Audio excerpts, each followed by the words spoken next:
বিশ্ব শান্তির বার্তা নিয়ে এবারও আগরতলা শিববাড়ি প্রাঙ্গণে অনুষ্ঠিত হল নবগ্রহ যজ্ঞ সমাবেশ। কাজল অ্যাস্ট্রোলজিক্যাল রিসার্চ সোসাইটি ও সনাতন জ্যোতিষ কলেজের উদ্যোগে আয়োজিত এই যজ্ঞানুষ্ঠান এবছর ১০ম বর্ষ। রাজ্যের বাইরে থেকেও সনাতন ধর্মাবলম্বীরা অংশ নেন এই মহাযজ্ঞ অনুষ্ঠানে। নবগ্রহ যজ্ঞ সমাবেশকে ঘিরে অংশগ্রহণকারীদের মধ্যে লক্ষ্য করা গেল ব্যাপক উৎসাহ উদ্দীপনা। রাজ্যে জ্যোতিষ শাস্ত্রের অন্যতম একটি প্রতিষ্ঠান হল কাজল অ্যাস্ট্রোলজিক্যাল রিসার্চ সোসাইটি ও সনাতন জ্যোতিষ কলেজ। এই প্রতিষ্ঠানের উদ্যোগে বিগত দিনের মতো এবারও আয়োজন করা হয় নবগ্রহ যজ্ঞ সমাবেশ।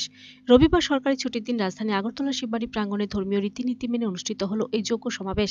এতে রাজ্য ছাড়াও বহিরাজ্য পার্শ্ববর্তী রাষ্ট্র বাংলাদেশ থেকে প্রতিনিধিরা অংশগ্রহণ করে।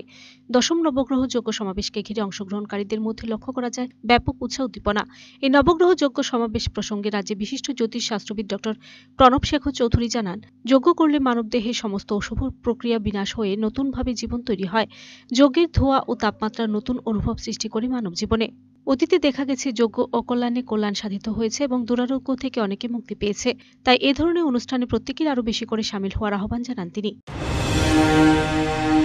নবগ্রহ যজ্ঞের এটা ১০তমর শেষ বৎসর। প্রতি বছরই আমরা এই যজ্ঞ অনুষ্ঠান এখানে এই শিববাড়িতেই করে থাকি।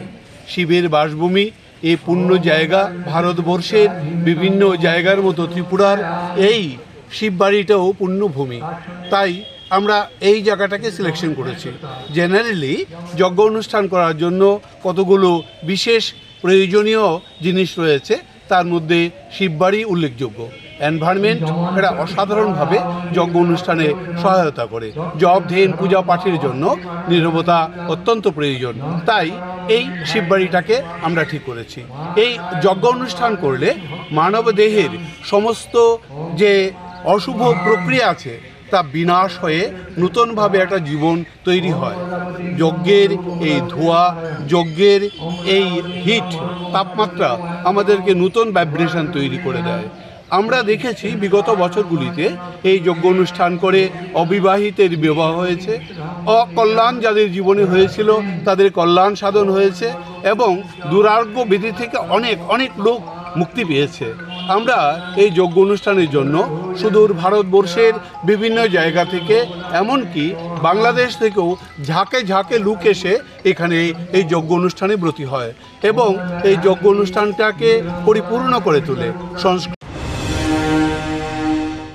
Report search India channel.